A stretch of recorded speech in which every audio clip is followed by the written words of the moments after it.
how often do we get to wear hats and fascinators? You know, weddings and the races really, or unless you're slightly crazy or in a band. So accessories are really key because you can get them so wrong.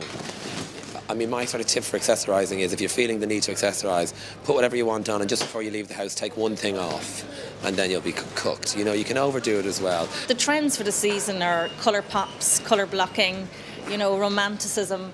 Looking back at Kate Middleton and her styling and how elegant she is, and really, you know, putting the whole look together with your accessories, using that as colour block. It doesn't have to be very expensive.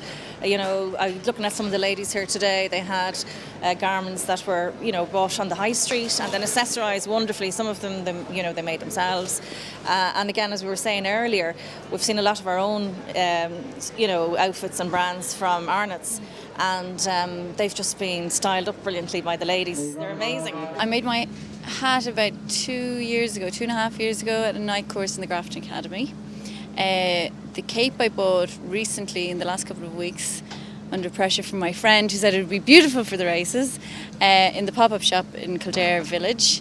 Underneath I have a little bolero that's from Harlequin, the vintage shop. And my trousers are Paula Kay.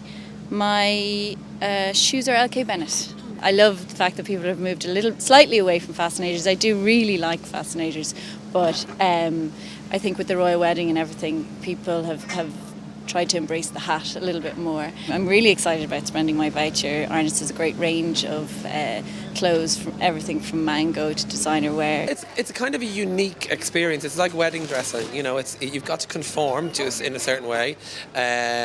Like you don't want to be going too short, really.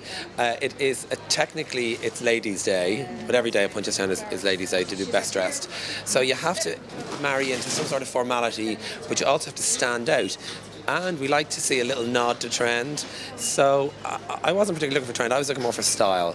And also what I liked about the winner was uniquely she had trousers and she was warm, but she still had a cape that could be shed really quickly if the sun came out. And that's a real nod to Irish weather, to Irish racing as well. These people take it very seriously, and therefore as judges we do. It is all a bit of crack at the end of the day, but there's a €10,000 prize up for stake tomorrow. So I would say observe the weather, use your brain, don't put too much makeup on.